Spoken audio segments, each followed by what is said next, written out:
পৃষ্ঠা ৩৬ এর কন্টিনিউয়েশন। প্রশ্ন ২, আদিম আফ্রিকার সংস্কৃতি কিরূপ ছিল? এই সময়কালের আফ্রিকার পরিবর্তিত আবহাওয়ার উপর আলোকপাত করো। উত্তর, আদিম আফ্রিকার সংস্কৃতি সাধারণভাবে মনে করা হয় জন্ম থেকে মৃত্যু পর্যন্ত মানব জীবনের যে সংস্কার, নিয়ম ও নীতিবোধগুলি জড়িয়ে থাকে তা হল সংস্কৃতি। ব্রিটিশ বিজ্ঞানী E.B. টাইলার তার প্রিমিটিভ কালচার গ্রন্থে লিখেছেন, ইনভার্টেড কমার মধ্যে, সংস্কৃতি হলো এমন এক জটিল বিষয় যার মধ্যে মানুষের জ্ঞান, বিশ্বাস, শিল্পবোধ, নৈতিকতা, আইন এবং বিভিন্ন রীতিনীতিগুলি বিকশিত হয়। Inverted comma close. ১. আদিম আফ্রিকার জনগোষ্ঠী। আদিম আফ্রিকায় একাধিক জনগোষ্ঠীর বসবাস ছিল। এরকম কয়েকটি জনগোষ্ঠীর নাম হলো নুবা, নগনি, লিবিয়ান, বান্টু, সুদানিক, পিগমি, বুশ্যমান, খই, সোথো ও টসঙ্গা প্রভৃতি। এই সমস্ত জনগোষ্ঠীগুলির আলাদা আলাদা সংস্কৃতি ছিল। ২. সাংস্কৃতিক বৈচিত্র্য। ১. পেশাগত। আদিম আফ্রিকার বুশম্যান জনগোষ্ঠীর জীবিকা ছিল শিকার করা। আবার খই ব্র্যাকেটে হটেনটট ব্র্যাকেট ক্লোজ জনগোষ্ঠীর জীবিকা ছিল পশুপালন। আবার সথ্য জনগোষ্ঠীভুক্ত আদিম আফ্রিকাবাসী পশুপালনের পাশাপাশি কৃষিকেও জীবিকা হিসেবে গ্রহণ করেছিল। টসঙ্গারা আবার সম্পূর্ণরূপে মৎস্য শিকারের উপর নির্ভর করে জীবিকা চালাত। ২. ভাষাগত। আফ্রিকার আদিম জনগোষ্ঠীগুলির মধ্যে ভাষাগত বৈচিত্র্য ছিল। বুশম্যান জনগোষ্ঠীর অধিবাসীরা একাধিক আঞ্চলিক ভাষায় কথাবার্তা বলতো। আবার খই জনগোষ্ঠীর ভাষার নাম ছিল হটেনটট। সোথো জনগোষ্ঠীর লোকেরা নিজেদের সোথো ভাষাতে মনের ভাব আদান প্রদান করত। ২. আচার অনুষ্ঠানগত। আদিম আফ্রিকার জনগোষ্ঠী আলাদা আলাদা আচার অনুষ্ঠান মেনে চলত। বুশম্যান জনগোষ্ঠীর মেয়েদের বিয়ের সময় পরিবারের মধ্যে একাকী থাকতে হতো। এছাড়াও বুশম্যান বালক ও বালিকারা যৌবন প্রাপ্ত হলে নৃত্য গীতের অনুষ্ঠান আয়োজিত হতো। খই জনগোষ্ঠীর ক্ষেত্রে বিবাহ অনুষ্ঠান উপলক্ষে বর তার শ্বশুরকে কতগুলি মেষ বা বৃষ উপহার দিত। সোথো জনগোষ্ঠীর মধ্যে জ্ঞাতি ও ভাই বোনের মধ্যে বিবাহের প্রচলন ছিল। টসঙ্গা জনগোষ্ঠীর বিয়েতে কন্যাপক্ষকে গরু দানের রেওয়াজ ছিল। পৃষ্ঠা ৩৭। ৪. আদিম শিল্পকীর্তি। বুশম্যান জনগোষ্ঠীর মধ্যে কেউ কেউ পাথরের গায়ে উট পাখির ডিমের খোলায় ছবি আঁকতে শিখেছিল। তাদের চিত্রের বিষয়বস্তু ছিল নৃত্য ও পশু শিকার। খই জনগোষ্ঠীর লোকেরা ভোঁদরের চামড়া দিয়ে পোশাক, নলখাগড়া দিয়ে মাদুর তৈরি করতে পারত। এছাড়াও খই আদিবাসীরা উট পাখির পালক লাঠিতে বেঁধে ছাতা বানাতে শিখেছিল। নগনি জনগোষ্ঠীর লোকেরা নলখাগড়া দিয়ে ঘর বানাতো। নগনীরা বৃষের চামড়া দিয়ে মোটা কোট ও জুতো তৈরি করতে পারত। নগনি জনগোষ্ঠীর মেয়েরা মাটির পাত্র তৈরি করতে পারত। সোথো জনগোষ্ঠীর লোকেরা চামড়া, কাঠ এবং হাতির দাঁত দিয়ে বিভিন্ন জিনিস তৈরি করতে জানত। আদিম আফ্রিকার পরিবর্তিত আবহাওয়া। পৃথিবীর কোনো একটি অঞ্চলে আবহাওয়া ও জলবায়ুর প্রভাব সভ্যতা গড়ে তোলার বিশেষ ভূমিকা নেয়।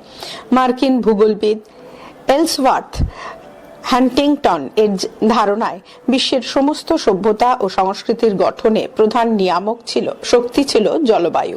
১. প্রাথমিক পর্যায়। প্রাচীন আফ্রিকায় প্লেইস্টোসিন যুগে হিমযুগ বা তুষার যুগ বিরাজমান ছিল। এই তুষার যুগে গড় বার্ষিক উষ্ণতা কমে উষ্ণমণ্ডলের বৃহৎ অংশ বরফে ঢেকে যাওয়ায় সেখানে আর্দ্রতা বাড়ে। ফলে বৃষ্টিপাতও যথেষ্ট বৃদ্ধি পায়। প্লেইস্টোসিন যুগের শেষার্ধে তুষার যুগের অবসান ঘটে। ফলে দক্ষিণ অঞ্চলে ধীরে ধীরে শুষ্ক জলবায়ু দেখা দেয় এবং মরুভূমির সৃষ্টি হয়। ২. পরবর্তী পর্যায়। খ্রিস্টপূর্ব ৩০০০ অব্দ পর্যন্ত সময়কাল আফ্রিকার ইতিহাসে প্রাগৈতিহাসিক যুগ। আর খ্রিস্টপূর্ব ৩০০০ অব্দ থেকে ৮০০ খ্রিস্টাব্দ পর্যন্ত সময়কাল আফ্রিকার ইতিহাসে প্রাচীন ঐতিহাসিক যুগ নামে পরিচিত। এই প্রাগৈতিহাসিক এবং প্রাচীন ঐতিহাসিক যুগের আবহাওয়ায় বেশ কিছু পরিবর্তন দেখা দেয়। ১. প্রাগৈতিহাসিক পর্বে আফ্রিকার জলবায়ু ব্র্যাকেটে খ্রিস্টপূর্ব ৩০০০ অব্দ পর্যন্ত ব্র্যাকেট ক্লোজ। প্লেইস্টোসিন যুগের শেষের দিকে অর্থাৎ উচ্চ পুরা পাথরের যুগে দক্ষিণ আফ্রিকার পূর্ব দিকে বৃষ্টিজনিত 4টি শীতল পর্ব বিরাজমান ছিল। এই পর্বের সমাপ্তির পর বৃষ্টিপাতের পরিমাণ কমতে থাকে, ফলে হ্রদ ও নদীনালা শুকিয়ে যায়। মধ্য পাথরের যুগে ব্র্যাকেটে খ্রিস্টপূর্ব 10,000 থেকে খ্রিস্টপূর্ব 8,000 অব্দ পর্যন্ত ব্র্যাকেট ক্লোজ আফ্রিকায় তীব্র শুষ্কতার যুগ শুরু হয়। নতুন পাথরের যুগে ব্র্যাকেটে খ্রিস্টপূর্ব 8,000 অব্দ থেকে খ্রিস্টপূর্ব 3,000 অব্দ পর্যন্ত ব্র্যাকেট ক্লোজ আবহাওয়ার শুষ্কতা আরো বাড়ে, ফলে শুষ্ক সমতল ভূমি ও মরুভূমির সৃষ্টি হয়। 2. আদি ঐতিহাসিক পর্বে ব্র্যাকেটে খ্রিস্টপূর্ব 3,000 থেকে 800 খ্রিস্টাব্দ পর্যন্ত ব্র্যাকেট ক্লোজ। এই পর্বে অতি শুষ্ক আবহাওয়ার কারণে সাহারা মরুভূমি বিশ্বের সবচেয়ে শুষ্ক অঞ্চলে পরিণত হয়। এই সময়কালে দক্ষিণ আফ্রিকার আবহাওয়ায় বৈচিত্র্য আসে। শুষ্ক আবহাওয়া ধীরে ধীরে আর্দ্র হয়, বৃষ্টিপাতের তারতম্য দেখা দেয়। দক্ষিণ অক্ষাংশের ভূমধ্যসাগরীয় জলবায়ু আবহাওয়ায় এক বৈচিত্র্য আনে। প্রশ্ন 3. আদিম আফ্রিকায় প্রাপ্ত বিভিন্ন মানব প্রজাতির নিদর্শনের ধারণা দাও। আদিম আফ্রিকার বিভিন্ন জনগোষ্ঠীর সংক্ষিপ্ত পরিচয় দাও। মান 4+4। উত্তর: আদিম আফ্রিকার মানব প্রজাতি সমূহ। আদিম মানব প্রজাতির উদ্ভবের ইতিহাস আজও রহস্যাবৃত। কবে মানুষের জন্ম হলো বা সে কোথা থেকে এলো, এই সমস্ত প্রশ্নের সদুত্তর আজও মেলেনি। তবে অধিকাংশ ঐতিহাসিকের ধারণায় আফ্রিকা মহাদেশ হলো মানব জাতির সম্ভাব্য জন্মভূমি। 1. মানবদেহ ও জীবাশ্মের নিদর্শন। 1. ক. 1963 খ্রিস্টাব্দে কেনিয়াতে এক মানব প্রজাতির নিদর্শন মিলেছে। নৃবিজ্ঞানী ও প্রত্নতাত্ত্বিকগণ এর নাম দিয়েছেন কেনিয়াপিথেকাস ইউকেরি। অনুমান করা হয় 1,12,00,000 বছর পূর্বে আফ্রিকায় এদের অস্তিত্ব ছিল। খ. দক্ষিণ আফ্রিকার রোডেশিয়াতে নিয়ানডারথাল মানবের চেয়ে আর এক ধাপ উন্নত মানুষের মাথার খুলি ও জীবাশ্ম মিলেছে। গ. ব্রিটিশ নৃবিজ্ঞানী LSB লিকি এবং তার স্ত্রী মেরি লিকি উভয়ের প্রচেষ্টায় পূর্ব আফ্রিকায় ওল্ডুভাই ব্র্যাকেটে ওল্ডুভাই ব্র্যাকেট ক্লোজ অঞ্চলে হোমিনিড এর মাথার খুলির অংশবিশেষ মিলেছে। 2. বিভিন্ন যুগের মানব প্রজাতি। 1. প্রাগৈতিহাসিক যুগে দক্ষিণ আফ্রিকার বিভিন্ন জায়গায় থেকে প্রাপ্ত বিভিন্ন ধরনের জীবাশ্ম থেকে জানা গেছে প্রাগৈতিহাসিক পর্বে আফ্রিকায় হোমো হাবিলিস এবং হোমো ইরেক্টাস মানুষের অস্তিত্ব ছিল। এ. Homo habilis. লিকি দম্পতি এবং তাদের পুত্র কোনাথন এর প্রচেষ্টায় এই মানব প্রজাতি ফসিল আবিষ্কৃত হয়। B. Homo erectus. Homo erectus প্রজাতির মানব ছিল প্রথম দণ্ডায়মান মানুষ। ইন্দোনেশিয়ার জাভাতে প্রথম নিদর্শন মিলেছিল বলে এদের জাভা মানবও বলা হয়। আফ্রিকার চাঁদ, মরক্কো, কেনিয়া প্রভৃতি অঞ্চলে এই আদিম মানব প্রজাতির জীবাশ্ম মিলেছে। পৃষ্ঠা 38। 2. প্রায় ঐতিহাসিক যুগ। এই পর্বে উত্তর আফ্রিকাতে নিয়ানডারথাল ও রোডেশিয়ান মানুষের অস্তিত্ব ছিল। ধীরে ধীরে আফ্রিকায় অস্ট্রালোপিথেসিন অর্থাৎ প্রায় মানুষ এবং সিনান্থ্রোপাস অর্থাৎ মানুষ এর আবির্ভাব ঘটে। আদিম আফ্রিকার জনগোষ্ঠী সমূহ। আদিম আফ্রিকায় বিভিন্ন আদিম জনগোষ্ঠীর বসবাস করত। আদিম আফ্রিকায় বিভিন্ন অংশে ককেসিয়ড, নিগ্রোইড, লিবিয়ান, পিগমোইড, বান্টু, বুশম্যান প্রভৃতি জনগোষ্ঠীর বসবাস ছিল। 1. ককেসিয়ড। আদিম আফ্রিকার ককেশিয়ার জনগোষ্ঠীর বসবাস ছিল উত্তর পূর্ব আফ্রিকা, নিরক্ষীয় আফ্রিকা এবং মধ্য আফ্রিকায়। এইসব মানুষদের জীবিকা ছিল শিকার ও খাদ্য সংগ্রহ। এরা প্রথম দিকে হ্রদ অঞ্চলে বসতি নির্মাণ করে। এরা উৎকৃষ্ট পাথরের হাতিয়ার ও মাটির পাত্র তৈরিতে দক্ষ ছিল। 2. নিগ্রোইড। নিগ্রোইড জনগোষ্ঠীর বসবাস ছিল উত্তর পূর্ব আফ্রিকা, পশ্চিম আফ্রিকা এবং নিরক্ষীয় আফ্রিকায়। এই জনগোষ্ঠীর মানুষেরাও মূলত শিকারী ও খাদ্য সংগ্রহকারী ছিল। পশ্চিম আফ্রিকায় এই জনগোষ্ঠীর সংখ্যা ছিল বেশি। 3. লিবিয়ান। উত্তর পশ্চিম আফ্রিকাতেই মূলত লিবিয়ান জনগোষ্ঠীর বসবাস ছিল। লোবা ইনভার্টেড কমার মধ্যে নামে এক গোত্রের নামানুসারে এই জনগোষ্ঠীর নাম হয় লিবিয়ান।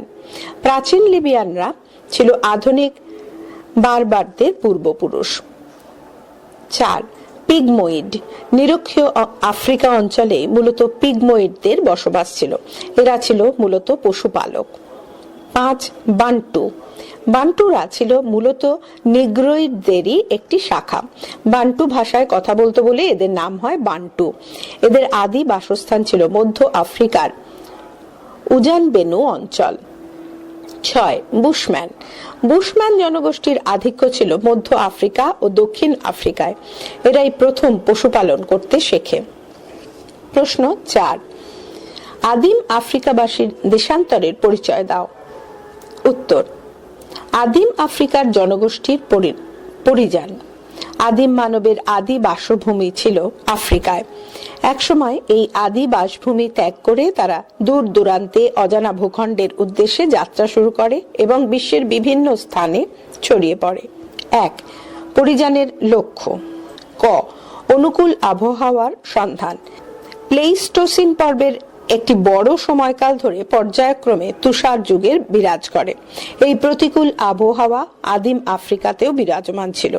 এই আদিম আফ্রিকাবাসীর অনেকেই অনুকূল আবহাওয়ার সন্ধানে অন্যত্র যাত্রা করে। খ. খাদ্যের সন্ধান। প্লেইস্টোসিন পর্বে তুষার যুগ বিরাজমান থাকায় গাছপালা বরফে ঢাকা পড়ে যায়, পাশাপাশি প্রচন্ড ঠান্ডায় প্রচুর প্রাণী মারা যায়। ফলে খাদ্য সংগ্রহ ও শিকার করা বেশ কঠিন ব্যাপার হয়ে দাঁড়ায়। আফ্রিকায় আদিম মানব গোষ্ঠী তাই খাদ্যের সংস্থানের লক্ষ্যে অভিবাসিত হয়। 2. পরিযান পথ। আফ্রিকার আদিম মানব মূলত দুটি পথ ধরে আফ্রিকা থেকে ভিন্ন ভিন্ন মহাদেশীয় ভূখণ্ডে ছড়িয়ে পড়ে। ক. স্থল পথ ধরে। আদিম আফ্রিকাবাসী তাদের পরিযানের প্রথম পর্বে আফ্রিকার সমুদ্র উপকূলবর্তী স্থলভাগ ধরে ইউরোপ, এশিয়া, অস্ট্রেলিয়া, উত্তর ও দক্ষিণ আমেরিকা প্রভৃতি মহাদেশে প্রবেশ করে। খ. বরফরূপী সমুদ্র পৃষ্ঠ ধরে। তুষার যুগে সমুদ্রে জলরাশি ঠান্ডায় জমে বরফে পরিণত হয়েছিল। আবার স্থলভাগের বিস্তীর্ণ অংশ বরফের চাদরে ঢাকা পড়েছিল। এইভাবে জল ও স্থলভাগ বরফের চাদরে ঢেকে যাওয়ায় সাগর দ্বারা বিচ্ছিন্ন মহাদেশগুলির মধ্যে সংযোগ গড়ে ওঠে। এই সংযোগ পথ ধরে অর্থাৎ বহুরূপী বরফরূপী সমুদ্র পৃষ্ঠের ওপর দিয়ে আদিম আফ্রিকার অধিবাসীরা অভিবাসিত হয়।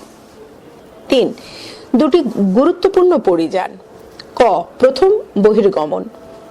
ঐতিহাসিক ও প্রত্নতাত্ত্বিকদের অনুমান সম্ভবত হোমো ইরেক্টাস প্রজাতির মানব গোষ্ঠীর সর্বপ্রথম আফ্রিকা ছেড়ে অন্যত্র সরে যায়। এদের বহির্গমন আফ্রিকা থেকে প্রথম বহির্গমন নামে পরিচিত। এদের উত্তরসূরিরাই চীন, জাভা সহ এশিয়ার বিভিন্ন অঞ্চলে বসবাস শুরু করে। খ. দ্বিতীয় বহির্গমন। প্রত্নতত্ত্ববিদদের অনুমান যে পরবর্তী পর্যায়ে পূর্ব আফ্রিকার নিরক্ষীয় অঞ্চল থেকে হোমো স্যাপিয়েন্সদের একটা বড় অংশ অভিবাসিত হতো। তুষার যুগের শেষ পর্বের এই অভিবাসন আফ্রিকা থেকে দ্বিতীয় বহির্গমন নামে পরিচিত। 4.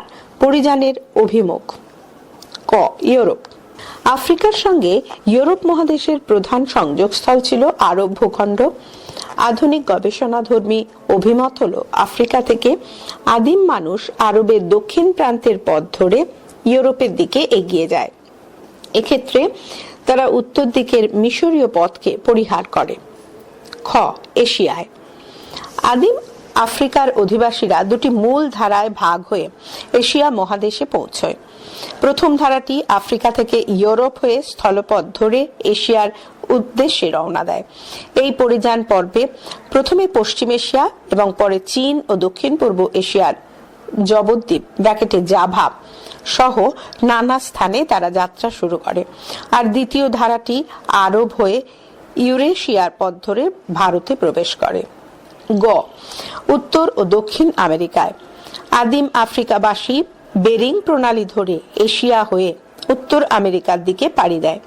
সেখান থেকে তারা আরো দক্ষিণ দিকে এগিয়ে যায়। শেষে তারা দক্ষিণ আমেরিকার একেবারে দক্ষিণ প্রান্তে গিয়ে পৌঁছয়। ঘ, অস্ট্রেলিয়ায় তুষার যুগে আদিম আফ্রিকাবাসীর মধ্যে অনেকেই এশিয়া থেকে পূর্ব ও দক্ষিণ পূর্ব দিকে অগ্রসর হয়ে অস্ট্রেলিয়া গিয়ে পৌঁছয়। পৃষ্ঠা ৩৯। উপসংহার। আফ্রিকা থেকে আদিম মানুষের পৃথিবীব্যাপী পরিযান এক বৈচিত্র্যমণ্ডিত ও বিস্ময়কর ঘটনা। পরবর্তী সময় বিশ্বের বিভিন্ন দেশে যে সমস্ত আদিম জাতিগোষ্ঠীগুলির পরিচয় মেলে তাদের অনেকেরই আদিম আফ্রিকাবাসীর উত্তরসূরি ছিল বলা চলে। এখানে একটা ম্যাপ দেওয়া রয়েছে, লেখা আছে আফ্রিকা থেকে পৃথিবীর বিভিন্ন দিকে আদিম মানুষের পরিযান বলে কোথায় কোথায় গেছিল তার একটা ম্যাপ এখানে দেওয়া রয়েছে। প্রশ্ন ৫, আদিম আফ্রিকার ভূপ্রাকৃতিক বৈশিষ্ট্যের উল্লেখ করো। উত্তর, আফ্রিকার ভূপ্রাকৃতিক বৈশিষ্ট্য। বৈজ্ঞানিকদের অনুমান আজ থেকে প্রায় ৫০০ কোটি বছর আগে পৃথিবীর সৃষ্টি হয়েছিল। পৃথিবীর সৃষ্টি হওয়ার পর আফ্রিকাতেই প্রথম মানব প্রজাতির নিদর্শন মেলে। এই আফ্রিকা মহাদেশের সর্বত্র ভৌগোলিক বৈশিষ্ট্য একরকম নয়। কয়েকটি ভাগে বিভক্ত আফ্রিকার ভূপ্রাকৃতিক বৈশিষ্ট্য ছিল বিভিন্ন রকম। ১, হিমবাহ উপত্যকা। প্লেইস্টোসিন যুগে তুষার পর্বে ভূস্তর বরফে ঢেকে যায়। হিমবাহের ঘর্ষণে ইংরাজি ইউ আকৃতির উপত্যকার সৃষ্টি হয়। হিমবাহ তরল হয়ে গ্রাবরেখা বা স্তূপ সৃষ্টি করে। ২, বিভিন্ন পর্বতমালা। আফ্রিকার উত্তর পূর্ব, উত্তর পশ্চিম, দক্ষিণ অংশে বেশ কিছু পর্বতমালার অস্তিত্ব লক্ষ্য করা যায়। উত্তর পূর্ব আফ্রিকাতে দেখা যায় সাহারার টিবেস্টি পর্বত ও সোমালিয়ার পর্বতমালা। উত্তর পশ্চিম অংশে দেখা যায় মরক্কোর পর্বতমালা, আলজেরিয়ার পর্বতস্তূপ ও দক্ষিণ আফ্রিকাতে দেখা যায় নাটাল পর্বতশ্রেণী। ৩, মালভূমি। প্রাচীন আফ্রিকার উল্লেখযোগ্য কয়েকটি মালভূমি হল উত্তর পূর্ব আফ্রিকার অন্তর্গত ইথিওপিয়ার বিস্তৃত মালভূমি, দক্ষিণ আফ্রিকার পূর্ব ও মধ্যভাগের সবিস্তৃত মালভূমি। ৪, সমতল ভূমি। উত্তর পূর্ব আফ্রিকার বহর আল গজল অঞ্চলে রয়েছে কাদামাটির সমভূমি। উত্তর পশ্চিম আফ্রিকার মাগরিব ব্র্যাকেটে মরক্কো, আলজেরিয়া ও তিউনিসিয়া ব্র্যাকেট ক্লোজ অঞ্চল জুড়ে রয়েছে সুবিস্তৃত সমতল ভূমি। ৫, মরুভূমি। উত্তর পশ্চিম আফ্রিকায় রয়েছে পৃথিবীর বৃহত্তম মরুভূমি সাহারা, আর দক্ষিণ আফ্রিকার পশ্চিমাংশে রয়েছে কালাহারি মরুভূমি। সাহারা মরুভূমি অঞ্চলটি মূলত শুষ্ক বালিয়াড়ি অঞ্চল। এই সাহারার উত্তর প্রান্তে ভূগর্ভস্থ জলের সন্ধান মিলেছে বলে এখানে মরুদ্যানের সংস্কৃতি বিদ্যমান। আদিম মানব প্রজাতি সমূহ ও তার জীবাশ্ম আবিষ্কার। এখানে একটা টেবিল দেওয়া রয়েছে, তার ৪টি ভাগ। একদম বাঁদিকে রয়েছে প্রজাতির নাম, দ্বিতীয় ভাগে রয়েছে জীবাশ্মের প্রাপ্তি স্থান, তৃতীয় ভাগে রয়েছে জীবাশ্মের প্রাপ্তিকাল, আর একদম ডান দিকে রয়েছে জীবাশ্মের প্রথম আবিষ্কারক। প্রজাতির নামের নিচে রয়েছে ইজিপ্টোপিথেকাস, জীবাশ্মের প্রাপ্তিস্থান মিশরের ফায়ুম অঞ্চল। জীবাশ্মের প্রাপ্তিকালের নিচে আছে ১৯৬৩ খ্রিস্টাব্দ, আর জীবাশ্মের প্রথম আবিষ্কারকের নিচে আছে গবেষক এলভিন সাইম। প্রজাতির নাম এর নিচে আছে হোমো ইরেক্টাস। জীবাশ্মের প্রাপ্তিস্থানের নিচে আছে ইন্দোনেশিয়ার জাভা। জীবাশ্মের প্রাপ্তিকালের নিচে ১৮৯০ খ্রিস্টাব্দ থেকে ১৮৯২ খ্রিস্টাব্দ। জীবাশ্মের প্রথম আবিষ্কারক ডক্টর ইউজিন ডুবএস। প্রজাতির নাম সিনানথ্রোপাস। জীবাশ্মের প্রাপ্তিস্থান চীনের পিকিং অঞ্চল। প্রাপ্তিকাল ১৯২৯ খ্রিস্টাব্দ। আবিষ্কারক পেই ওয়েং চুং। প্রজাতির নাম নিয়ানডারথাল। জীবাশ্মের প্রাপ্তিস্থান জার্মানির নিয়ান্ডার উপত্যকা। প্রাপ্তিকাল ১৮৫৬ খ্রিস্টাব্দ। আবিষ্কারক জনৈক খাদান মালিক, কিন্তু নামকরণ করেন জনৈক কিং ১৮৬৪ খ্রিস্টাব্দে। পৃষ্ঠা ৪০। টপিক সি, আদিম পশুপালক ও কৃষিজীবী নদীমাতৃক সভ্যতা। বহু বিকল্প ভিত্তিক প্রশ্নাবলী বা এমসিকিউ, মান ১। সঠিক উত্তরটি নির্বাচন করো। এখানেও আমি বিকল্পগুলো পড়ছি না, শুধু উত্তরটা পড়ে দিচ্ছি। প্রশ্ন 1, মানুষ কোন যুগে খাদ্য সংগ্রাহক থেকে উৎপাদকে পরিণত হয়? উত্তর, মধ্যপ্রস্তর যুগে। প্রশ্ন 2, প্রাচীনকালে সভ্যতার বিকাশ ঘটেছিল? উত্তর, বিভিন্ন নদী উপত্যকায়। প্রশ্ন 3, প্রাচীনকালে ইরাক দেশটির নাম ছিল? উত্তর, মেসোপটেমিয়া। প্রশ্ন 4, মানুষ প্রথম যে কৃষিজ ফসল উৎপাদন করে? উত্তর, যব। শূন্যস্থান পূরণ করো। প্রশ্ন 1, ড্যাশ নদী উপত্যকায় তাম্রাস্যীয় সংস্কৃতি ও লৌহ সংস্কৃতি এই দুয়েরই নিদর্শন মিলেছে? উত্তর, সোয়াট। প্রশ্ন 2, চিত্রিত ধূসর মৃৎপাত্র সংস্কৃতি প্রচলিত ছিল ভারতের ড্যাশ অংশের লৌহ ব্যবহারকারীদের মধ্যে? উত্তর, উত্তর অংশে। প্রশ্ন 3, কৃষ্ণবর্ণ মসৃণ মৃৎপাত্র সংস্কৃতি গাঙ্গেয় ড্যাশ অংশের লৌহ ব্যবহারকারীদের মধ্যে প্রচলিত ছিল? উত্তর, উত্তর পূর্ব। প্রশ্ন 4, মানুষ লাঙল চালাতে শেখে ড্যাশ যুগে? উত্তর, নব্য পাথরের যুগে। তথ্যগুলির উপর ভিত্তি করে সঠিক উত্তরটি নির্বাচন করো। প্রশ্ন 1, আদিম মানুষ পশুপালন করতে শুরু করেছিল 1, খাদ্যের প্রয়োজনে, 2, যুদ্ধ জয়ের প্রয়োজনে, 3, লোম ও হাড়ের প্রয়োজনে, 4, পরিবহনের প্রয়োজনে। উত্তর, 1, 3, 4 মানে খাদ্যের প্রয়োজনে, লোম ও হাড়ের প্রয়োজনে এবং পরিবহনের প্রয়োজনে সঠিক এবং 2 ভুল। প্রশ্ন 2, প্রাচীনতম যে সমস্ত স্থানে কৃষিকার্যের প্রমাণ পাওয়া গেছে সেগুলি হলো 1, ইরাকের জারমো, 2, ইরাকের তেল আল সুয়াম, 3, লর্দান এর জেরিকো, 4, ভারতের তক্ষশিলা। উত্তর, 1, 2, 3 মানে ইরাকের জারমো, ইরাকের তেল আল সুয়াম, লাদানের জেরিকো সঠিক এবং 4 ভুল। প্রশ্ন 3, প্রাচীন কয়েকটি উল্লেখযোগ্য নদীমাতৃক সভ্যতা হলো 1, মিশরীয় সভ্যতা, 2, সিন্ধু সভ্যতা, 3, বৈদিক সভ্যতা, 4, চৈনিক সভ্যতা। উত্তর, 1, 2, 4 অর্থাৎ মিশরীয় সভ্যতা, সিন্ধু সভ্যতা আর চৈনিক সভ্যতা সঠিক আর 3 ভুল।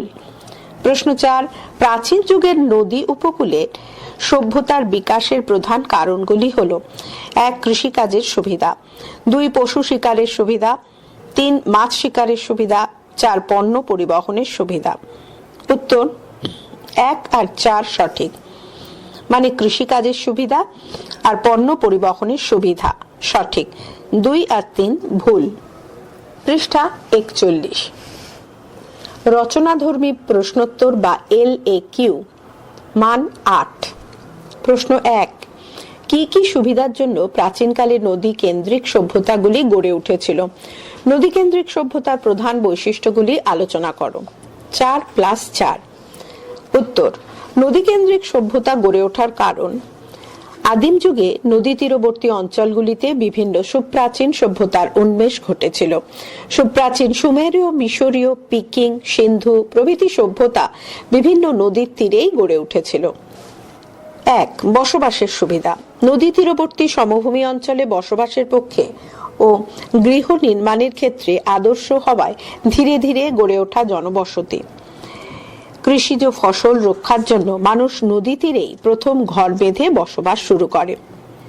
2, কৃষিকাজের সুবিধা। নদী তীরবর্তী অঞ্চলগুলি প্রতি বছর বন্যায় পলিমাটিতে সমৃদ্ধ হয়ে ওঠে, যা কৃষিকাজের পক্ষে খুবই উপযোগী। এছাড়া অঞ্চলগুলিতে খাল কেটে নদী থেকে জল এনে সারা বছর জলসেচ করা যেত। এভাবে চাষবাস উন্নত হওয়ায় এবং নানাবিধ ফসল উৎপাদনের সুবিধা থাকায় নদীর তীরে মানুষ সভ্যতা গড়ে তোলে। ক, পশুপালনের সুবিধা।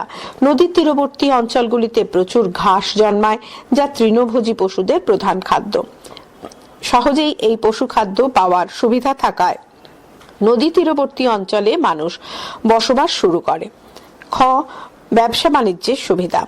নদী তীরবর্তী অঞ্চলে মানুষ নদীপথে ব্যবসা বাণিজ্য চালাতো। নৌকা ছিল সে সময়ের প্রধান পরিবহন মাধ্যম, তাই দেশের মধ্যে বা বাইরে জলপথ ধরে ব্যবসা বাণিজ্যের সুবিধা থাকায় নদী তীরে বসতি গড়ে ওঠে। 3, যোগাযোগের সুবিধা। প্রাচীনকালে মানুষ নদীপথের মাধ্যমেই এক জায়গা থেকে অন্য জায়গায় যাতায়াত করত। নদীপথে যেহেতু সহজে এবং খুব তাড়াতাড়ি যাতায়াত করা যায়, তাই অনেকেই নদীর ধারে বসবাস করতে শুরু করলো। 4. পানীয় জল ও খাদ্যের সুবিধা। প্রাচীনকালের মানুষ পানীয় জল রূপে নদীর জলকেই ব্যবহার করত। নদী ছিল পানীয় জলের অফুরন্ত ভাণ্ডার। এই সুবিধার জন্য প্রাচীন মানুষ নদী তীরে জনবসতি গড়ে তুলেছিল।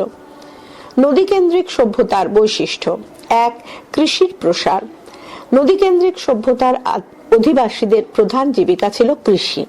নদী তীরবর্তী অঞ্চলে খাল কেটে অনুর্বর জমিতে জলসেচের সাহায্যে তারা ফসল ফলাতে শুরু করে। 2. পশু শক্তির যথাযথ ব্যবহার।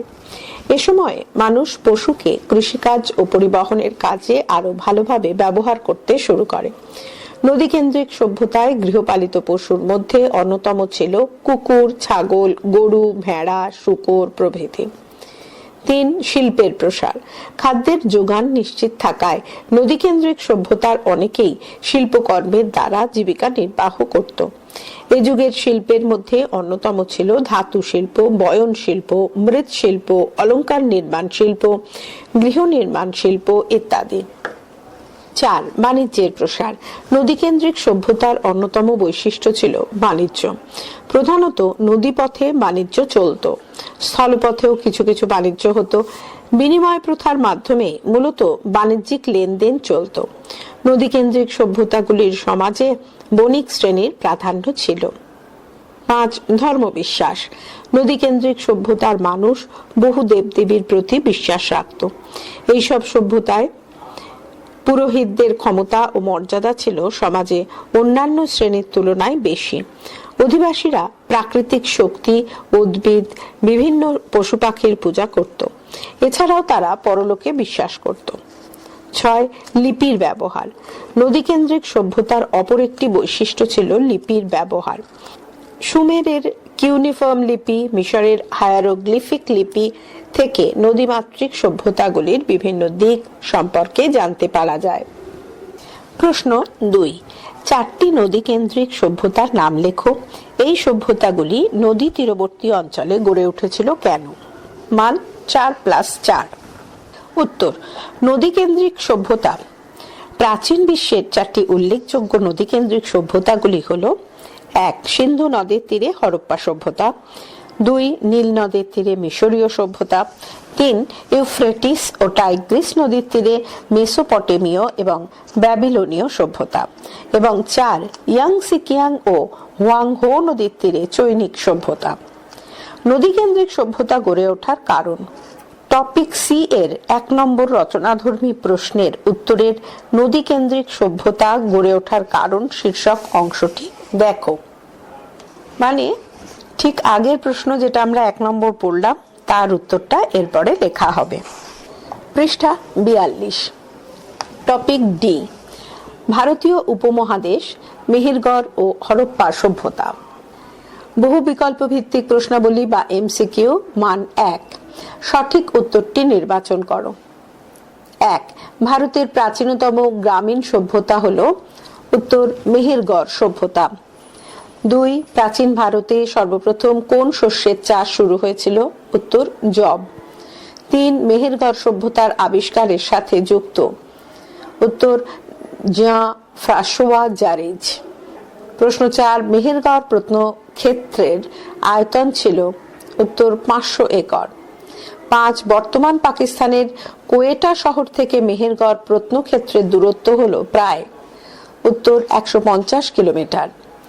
প্রশ্ন 6. মেহেরগড় সভ্যতা ছিল এ. একটি নগর কেন্দ্রিক সভ্যতা, বি. একটি চৈনিক সভ্যতা, সি. তাম্রপ্রস্তর যুগের একটি সভ্যতা, ডি. একটি গ্রামীণ সভ্যতা। প্রশ্ন 7. প্রাচীন ভারতের মেহেরগড় সভ্যতায় উত্তর তামা গলাবার কৌশল প্রচলিত ছিল বলে জানা গেছে। প্রশ্ন 8. সিন্ধু সভ্যতা কোন যুগের সভ্যতা? উত্তর তাম্রপ্রস্তর। প্রশ্ন 9. সিন্ধু সভ্যতা আবিষ্কৃত হয়? উত্তর 1922 খ্রিস্টাব্দে। প্রশ্ন 10. হরপ্পা সভ্যতা কোন নদের তীরে গড়ে উঠেছিল?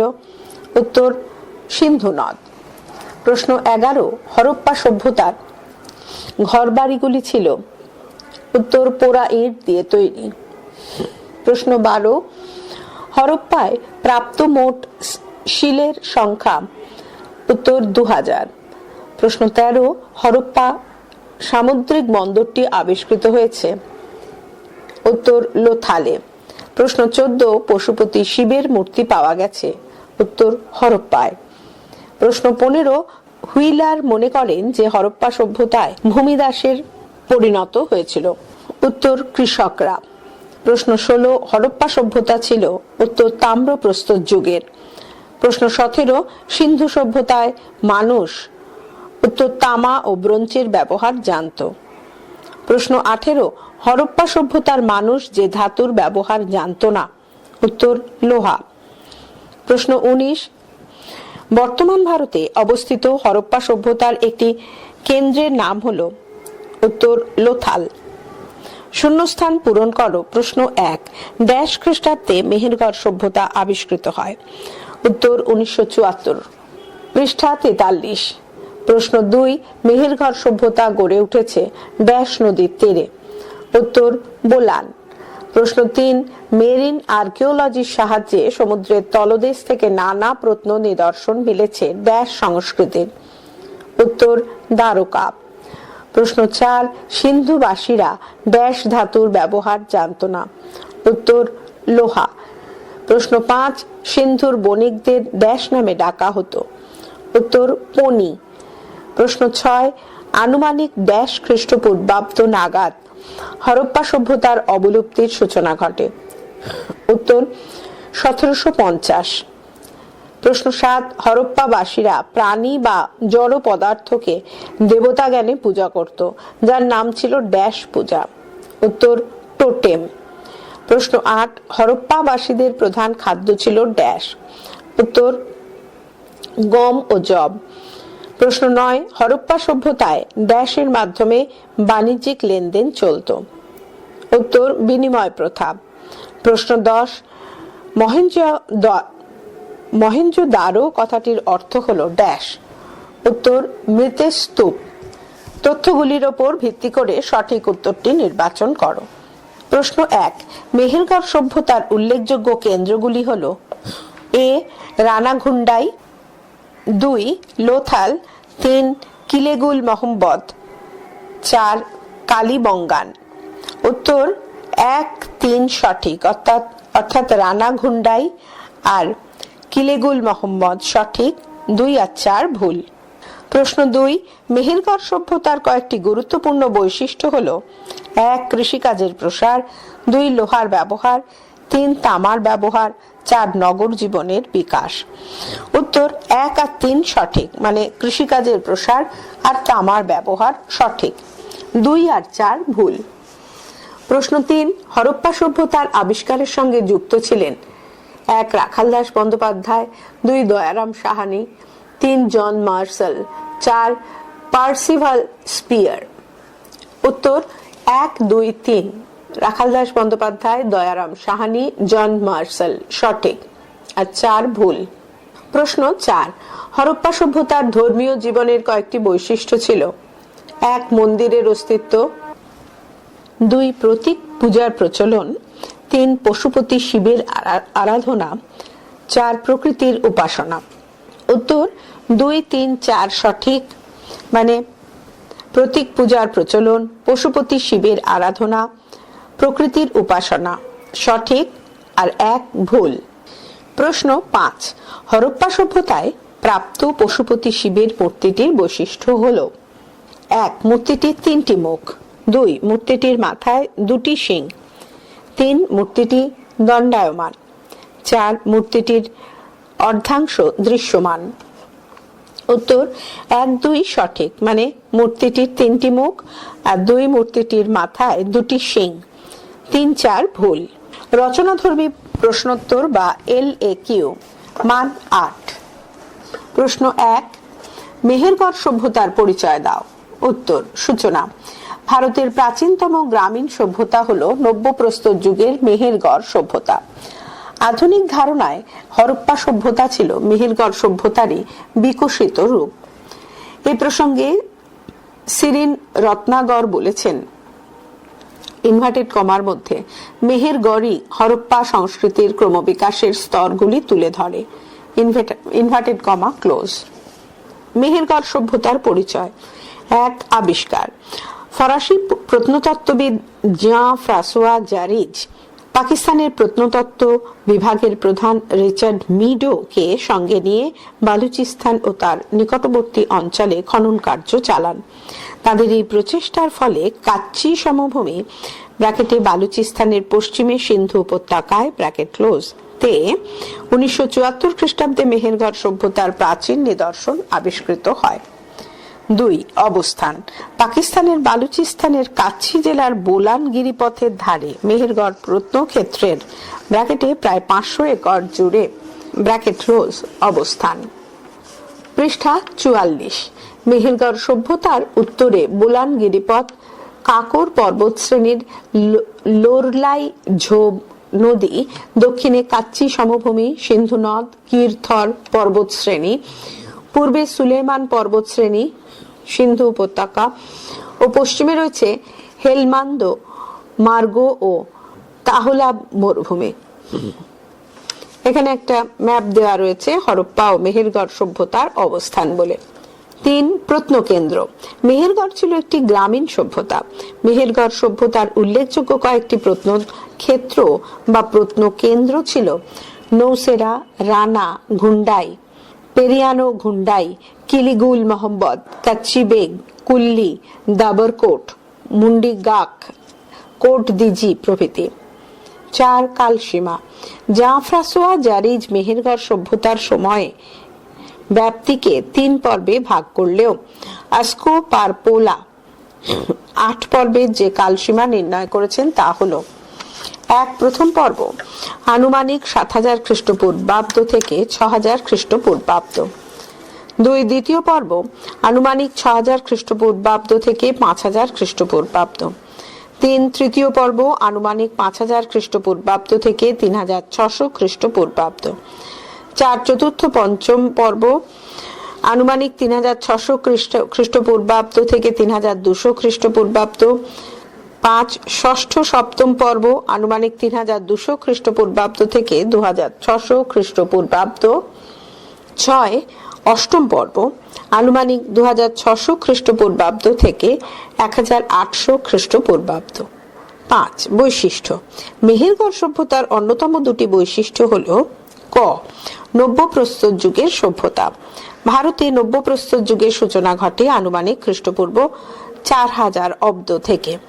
7টি পর্যায় বিশিষ্ট মেহেরগড় সভ্যতার সময়কাল আনুমানিক খ্রিস্টপূর্ব 7000 অব্দ থেকে খ্রিস্টপূর্ব 1800 অব্দ পর্যন্ত।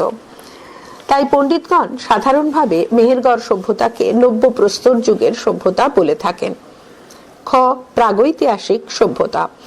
যে প্রাচীন সভ্যতার কোনো লিখিত বিবরণ নেই, শুধুমাত্র প্রত্নতাত্ত্বিক বিবরণের উপর ভিত্তি করে যে সভ্যতার পরিচয় জানা যায়, সেই সভ্যতাকে বলে প্রাগৈতিহাসিক সভ্যতা।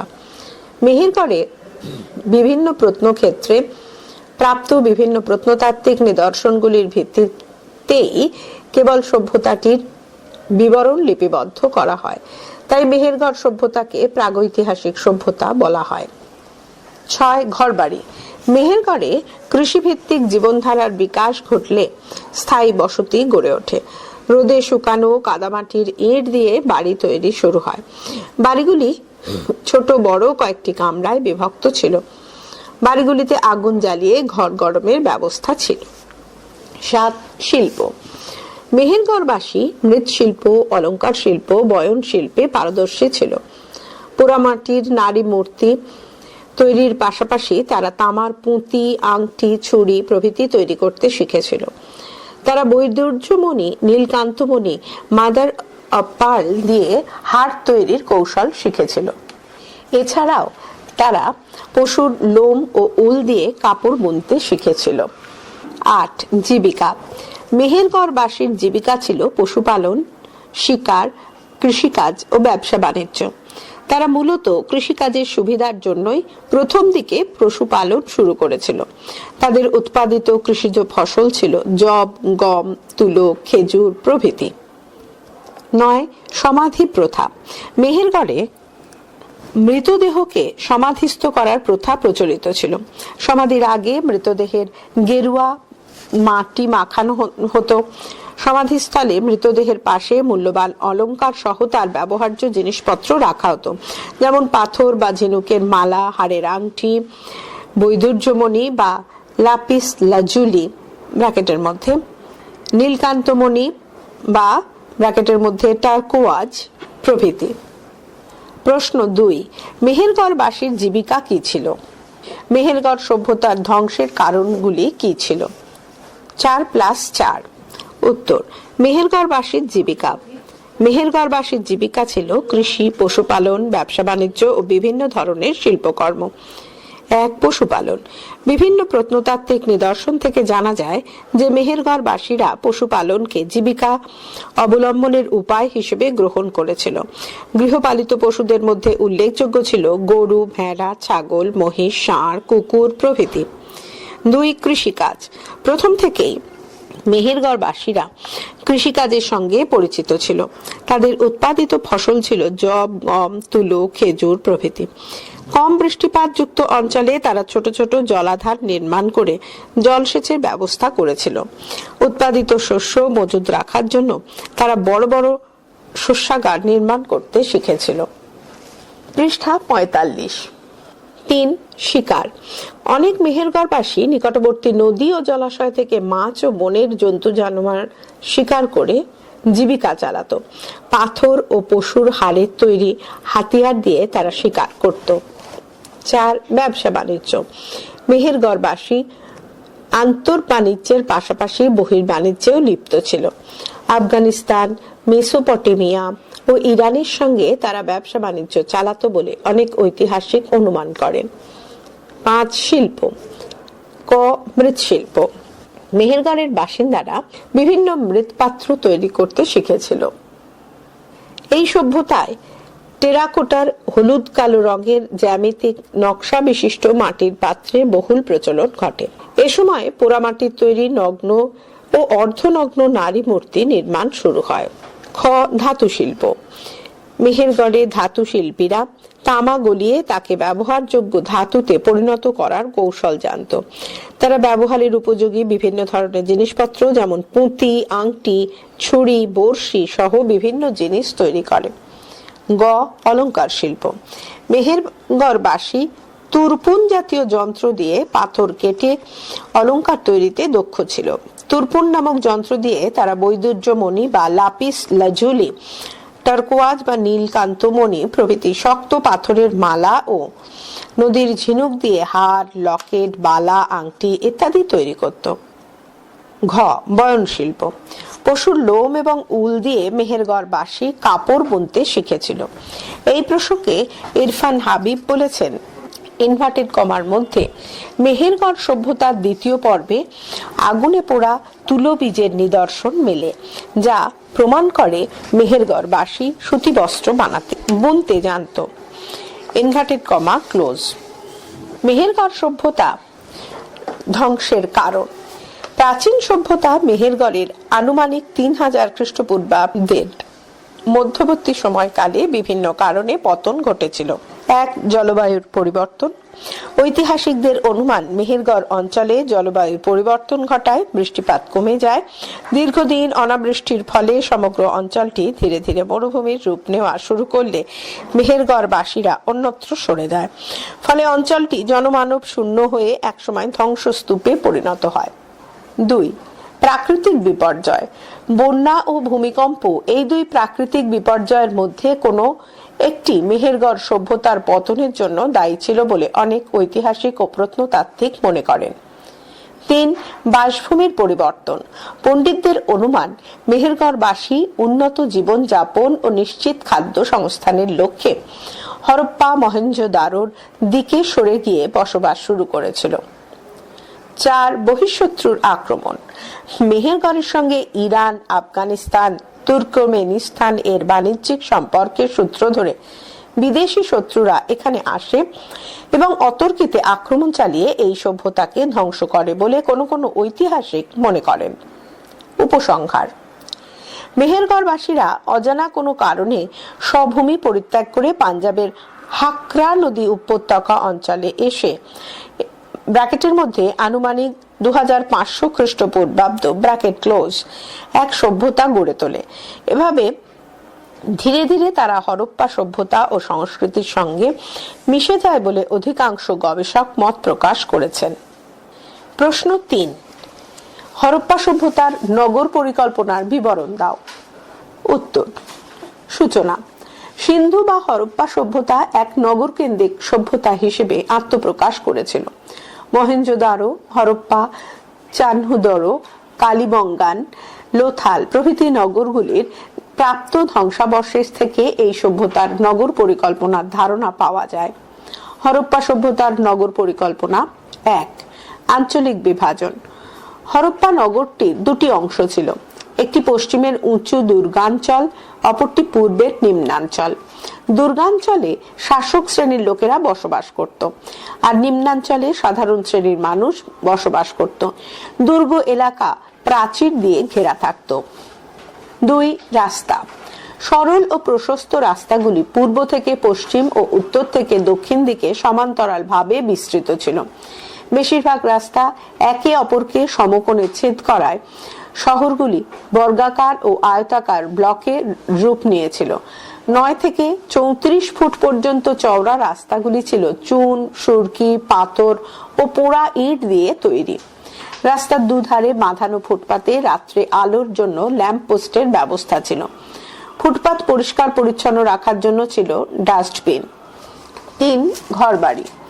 আগুনে পোড়ানো বা রোদে শুকনো দু ধরনের ইট দিয়েই ঘরবাড়ি তৈরি করা হতো। 2 কামরা বিশিষ্ট ছোট গৃহ থেকে 30 কামরা বিশিষ্ট একতলা, দোতলা বা 3 তলা বাড়ির অস্তিত্ব ছিল বলে মনে করা হয়। পাশাপাশি নিম্ন অঞ্চলের উপকণ্ঠে শ্রমিক তথা গরিব শ্রেণীর বস্তি গড়ে উঠেছিল। প্রতিটি গৃহেই শোবার ঘর, বসার ঘর, রান্নার ঘর, স্নানঘর ও শৌচাগারের ব্যবস্থা ছিল। অধিকাংশ বাড়িতে রাস্তার দিকে কোনো জানলা বা দরজা না রেখে ভেতরের উঠোনের দিকে 2-1টি জানলা দরজা রাখা হতো। পৃষ্ঠা 46। 4. পয়ঃ প্রণালী। হরপ্পা সভ্যতার পয়ঃ প্রণালী ব্যবস্থা ছিল অত্যন্ত আধুনিক। জল নিকাশের জন্য রাস্তার নিচ দিয়ে পাথরের ঢাকনা দেওয়া নর্দমা থাকতো। নর্দমাগুলি পরিষ্কার করার জন্য ইটের তৈরি ঢাকা ম্যানহোলের ব্যবস্থা ছিল। বড় নর্দমার সঙ্গে যুক্ত ছোট নর্দমা দিয়ে প্রতিটি বাড়ির নোংরা জল বের করা হতো। 5. স্নানাগার। মহেঞ্জোদারোর দুর্গাঞ্চলে সর্বসাধারণের ব্যবহারযোগ্য এক বিশাল বাঁধানো স্নানাগারের অস্তিত্ব মিলেছে। এর আয়তন দৈর্ঘ্যে 180 ফুট এবং প্রস্থে 108 ফুট। স্নানাগারটির চারিদিকে রয়েছে 8 ফুট উঁচু ইটের দেওয়াল। ঋতু ভেদে জল গরম অথবা ঠান্ডা করার ব্যবস্থা ছিল। কাছের এক কূপ থেকে স্নানাগারটিতে জল সরবরাহ এবং পয়ঃ প্রণালীর দ্বারা এখানকার ময়লা জল বের করার ব্যবস্থা ছিল। এখানে একটা ফুটনোট দেওয়া আছে। জলাধারটির 3 দিক বারান্দা এবং একদিকে কয়েকটি ছোট আকারের ঘর ছিল। এই ঘরগুলিতে সম্ভবত পোশাক পরিবর্তন ও বিশ্রাম নেওয়া হতো। স্নানাগারটিতে নামা ওঠার জন্য দুপাশে ইটের সিঁড়ি ছিল। 6. শস্যাগার। মহেঞ্জোদারো ও হরপ্পা 2 নগরে 2টি বিশাল আকারের শস্যাগার আবিষ্কৃত হয়েছে। হরপ্পার শস্যাগারটি রাভি নদীর প্রাচীন খাতের কাছে অবস্থিত ছিল। মহেঞ্জোদারোর ধ্বংসাবশেষ প্রাপ্ত সর্ববৃহৎ দালানটিকে শস্যাগার বলেই অধিকাংশ পণ্ডিত মনে করেন। 7. নির্মাণ শৈলী। হরপ্পার ঘরবাড়ি ও রাস্তাঘাট নির্মাণ এবং জল নিকাশি ব্যবস্থা সবকিছুতেই ছিল সুনির্দিষ্ট পরিকল্পনার ছাপ, যা আধুনিক নগরের সঙ্গে তুলনীয়। নগরগুলিকে বিভিন্ন ধাপে একাধিকবার ভাঙা গড়ার মাধ্যমে নির্মাণ করা হয় বলে ঐতিহাসিকরা মনে করেন। 8. পৌর ব্যবস্থা। নগরগুলিতে কেন্দ্রীভূত পৌর ব্যবস্থার অস্তিত্ব ছিল। নগরগুলি দেখাশোনার দায়িত্ব পালন করত পৌর প্রতিষ্ঠান। পৌর শাসন ব্যবস্থার মান ছিল উন্নত। অধ্যাপক সরস্বী কুমার সরস্বতী বলেছেন, ইনভার্টেড কমার মধ্যে, এখানে একই প্রকৃতির শক্তিশালী ও কেন্দ্রীভূত শাসন ব্যবস্থা ছিল যা জনগণের জীবনযাত্রাকে নিয়ন্ত্রণ করত। Inverted comma close. উপসংহার। সিন্ধু বা হরপ্পা সভ্যতার নগর পরিকল্পনা আধুনিক যুগের মতোই উন্নত ও বৈচিত্র্যপূর্ণ ছিল। সুষ্ঠু নাগরিক পরিকল্পনা নগরবাসীকে সুখ স্বাচ্ছন্দ্যময় জীবনযাত্রা উপহার দিয়েছিল। প্রাচীন যুগের এমন উন্নত নগর পরিকল্পনা শুধু প্রাচীন ভারত নয়, সমগ্র বিশ্বের প্রাচীন সভ্যতার এক অনন্য নজির। প্রশ্ন 4, প্রবন্ধ লেখো হরপ্পা সভ্যতা। উত্তর, সূচনা। আজ থেকে প্রায় 4500 বছর পূর্বে ভারতীয় উপমহাদেশে সিন্ধু অববাহিকা অঞ্চল জুড়ে এক সুপ্রাচীন সভ্যতার উদয় ঘটে। ইতিহাসে যা হরপ্পা বা সিন্ধু সভ্যতা নামে পরিচিত। মৌলিকত্বে, অভিনবত্বে ও উৎকর্ষে এই সভ্যতা বিশ্বের যে কোনো প্রাচীন সভ্যতার সঙ্গে তুলনীয়। হরপ্পা সভ্যতা। 1, আবিষ্কার। ভারতীয় প্রত্নতত্ত্ব বিভাগের তৎকালীন অধিকর্তা স্যার জন মার্শালের তত্ত্বাবধানে দয়ারাম সাহানি পাঞ্জাবের মন্টোগোমারি জেলায় ইরাবতী রাভি নদীর তীরে হরপ্পায় এক উন্নত নগর সভ্যতা আবিষ্কার করেন 1921 খ্রিস্টাব্দে। পরে রাখাল দাস বন্দ্যোপাধ্যায় সিন্ধু নদের পশ্চিম তীরে সিন্ধু প্রদেশের লারকানা জেলায় মহেঞ্জোদারো নামক স্থানে এক উন্নত নগর সভ্যতার সন্ধান পান 1922 খ্রিস্টাব্দে। 2, নামকরণ। জন মার্শাল এই সভ্যতার নাম দেন সিন্ধু সভ্যতা। সিন্ধু নদের তীরে অবস্থিত হওয়ায় তিনি এরূপ নামকরণ করেন। সিন্ধু উপত্যকা অঞ্চলের একাধিক প্রত্নস্থলের মধ্যে হরপ্পা নামে প্রত্নক্ষেত্রই সর্বপ্রথম আবিষ্কৃত হয়, তাই শেষ পর্যন্ত এই সভ্যতার নামকরণ করা হয় হরপ্পা সভ্যতা। 3, কাল নির্ণয়। লিখিত তথ্যের অভাবের জন্য সিন্ধু বা হরপ্পা সভ্যতার সঠিক কাল নির্ণয় আজও সম্ভব হয়নি। তবে বিভিন্ন দেশের প্রত্নতত্ত্ববিদ ও নৃতত্ত্ববিদগণ খনন কার্য থেকে প্রাপ্ত সাক্ষ্য প্রমাণের ভিত্তিতে এই সভ্যতার উত্থান ও পতনের কাল নির্ণয়ের চেষ্টা করেছেন। ক, স্যার জন মার্শালের মতে হরপ্পা সভ্যতার কালসীমা হলো 3250 থেকে 2750 খ্রিস্টপূর্বাব্দ। খ, সি জে গ্যাড এর মতে হরপ্পা সংস্কৃতির কালসীমা 2350 থেকে 1770 খ্রিস্টপূর্বাব্দ। গ, স্টুয়ার্ট পিক্ট ও মর্টিমার হুইলারের মতে হরপ্পা সংস্কৃতির কালসীমা 2500 থেকে 1500 খ্রিস্টপূর্বাব্দ। ঘ, W A. Fair service radio carbon পদ্ধতি অনুসারে সিন্ধু সংস্কৃতির কালসীমা ধার্য করেছেন 2000 থেকে 1500 খ্রিস্টপূর্বাব্দ। অলচিন দম্পতির মতে হরপ্পা সভ্যতার কালসীমা ছিল 2100 থেকে 1700 খ্রিস্টপূর্বাব্দ। 4, ব্যাপ্তি। শুধুমাত্র সিন্ধু উপত্যকা জুড়ে নয়, পাঞ্জাব, বেলুচিস্তান, গুজরাট, রাজপুতানা, সৌরাষ্ট্র এবং নর্মদা উপত্যকার বিস্তীর্ণ অঞ্চল জুড়ে হরপ্পা সভ্যতার বিস্তার ঘটে। পশ্চিমে মাকরান উপকূলের সুতকাজেন্দর থেকে পূর্ব দিল্লির কাছাকাছি আলমগীরপুর এবং উত্তরে জম্মুর নিকটবর্তী মান্ডা থেকে দক্ষিণে গোদাবরী উপত্যকার দাইমাবাদ পর্যন্ত বিশাল অঞ্চল জুড়ে ব্র্যাকেটে আধুনিক মতে 12,50,000 বর্গ কিলোমিটার ব্র্যাকেট ক্লোজ হরপ্পা সভ্যতা বিস্তৃত ছিল। পৃষ্ঠা 47। 5, রক্ষণশীলতা। হরপ্পা সভ্যতার বিস্তীর্ণ অঞ্চল জুড়ে খনন কার্যের ফলে মহেঞ্জোদারোতে 7টি ও হরপ্পায় 8টি স্তর পাওয়া গেছে। শত সহস্র বছর ধরে এই স্তর ভিত্তিক জীবনযাত্রায় রক্ষণশীল মনোভাবের পরিচয় পাওয়া যায়। অধ্যাপক এ.এল. ব্যাসাম বলেছেন, ইনভার্টেড কমার মধ্যে রক্ষণশীলতা বা ঐতিহ্যের প্রতি শ্রদ্ধা এই সভ্যতার অন্যতম বৈশিষ্ট্য। Inverted comma close. 6, কেন্দ্রীভূত শাসন ব্যবস্থা। সিন্ধু সভ্যতার বিস্তীর্ণ ভূখণ্ড জুড়ে একই ধরনের ঘরবাড়ি, রাস্তাঘাট, পরিমাপ প্রভৃতি পদ্ধতি দেখে পণ্ডিতদের অনুমান সিন্ধু অঞ্চলে এক শক্তিশালী কেন্দ্রীভূত শাসন ব্যবস্থা প্রচলিত ছিল। 7, জনগোষ্ঠী। পণ্ডিতদের ধারণায় হরপ্পা সভ্যতার জনগোষ্ঠী ছিল মিশ্র প্রকৃতির। সিন্ধু উপত্যকায় প্রাপ্ত মানুষের কঙ্কাল ও করোটি পরীক্ষা করে প্রোটো অস্ট্রালয়েড, মেডিটারেনিয়ান, মঙ্গোলয়েড ও আল্পদিনারিক জনগোষ্ঠীর নমুনা মিলেছে। 8, উন্নত নগর পরিকল্পনা। উন্নত নগর পরিকল্পনা ছিল হরপ্পা সভ্যতার অন্যতম বৈশিষ্ট্য। নগরের ঘরবাড়ি ও রাস্তাঘাটে উন্নত নগর শৈলীর ছাপ মেলে। নগরের রাজপথগুলি দুদিকে ঢাকনা দেওয়া নর্দমা অর্থাৎ ভূগর্ভস্থ পয়ঃপ্রণালী ব্যবস্থা ছিল। নগরগুলিতে শস্যাগার ও স্নানাগারের অস্তিত্ব ছিল। প্রশ্ন 5, হরপ্পা সভ্যতার অধিবাসীদের সামাজিক জীবনের পরিচয় দাও। উত্তর, সূচনা। সিন্ধু নদের তীরে অবস্থিত হরপ্পা সভ্যতা ছিল ভারতের প্রথম নগর সভ্যতা। সিন্ধু বা হরপ্পা সভ্যতার সমাজ ছিল শ্রেণী বিভক্ত।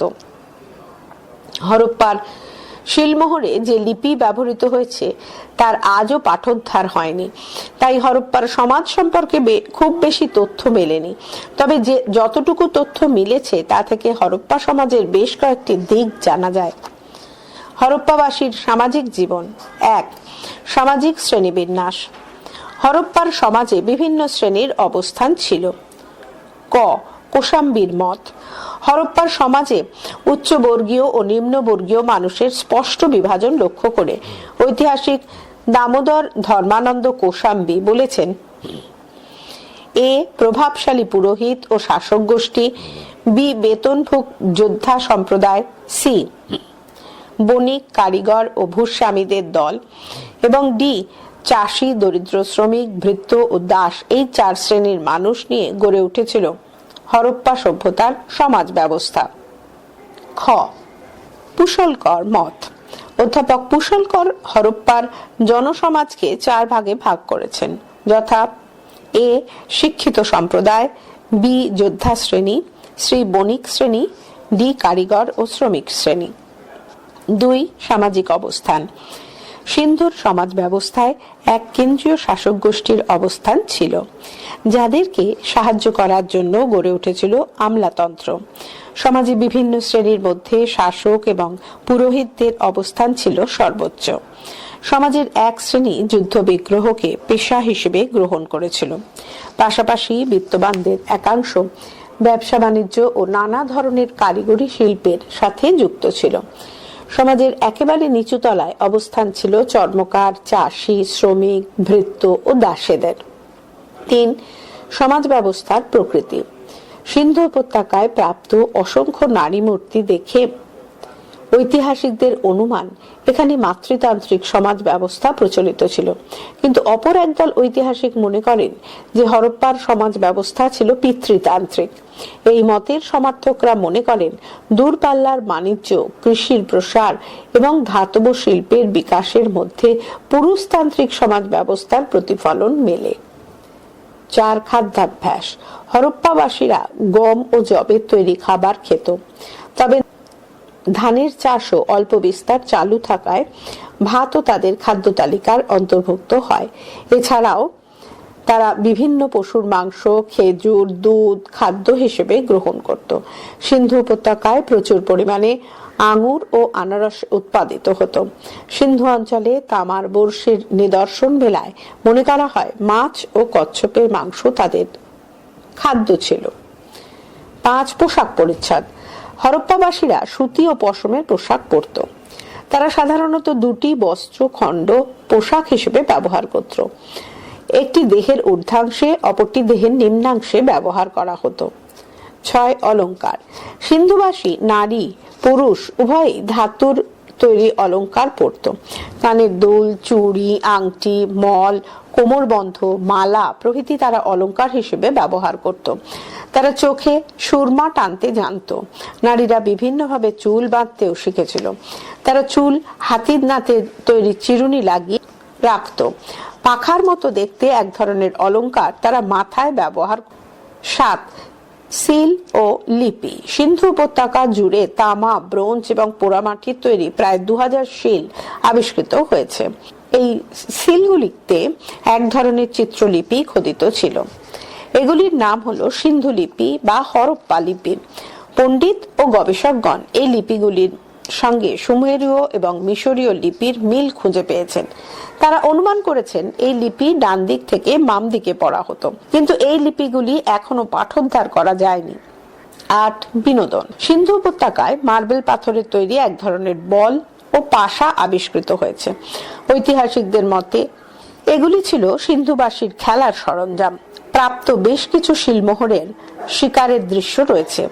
এই শিকারের দৃশ্যগুলি থেকে অনুমান করা হয় যে তাদের বিনোদনের আর এক মাধ্যম ছিল শিকার করা। চিত্ত বিনোদনের জন্য বিভিন্ন অনুষ্ঠান উপলক্ষে নাচ, গান, ষাঁড় ও পাখির লড়াই আয়োজিত হতো। প্রশ্ন 6, হরপ্পা সভ্যতার অধিবাসীদের অর্থনৈতিক জীবনের পরিচয় দাও। উত্তর, সূচনা। বিশ্বের প্রাচীন সভ্যতাগুলির মধ্যে অন্যতম হলো হরপ্পা সভ্যতা।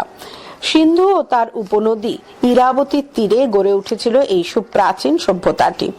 হরপ্পা সভ্যতার অধিবাসীরা মূলত কৃষি ও পশুপালন ভিত্তিক অর্থনীতির ওপর নির্ভরশীল ছিল।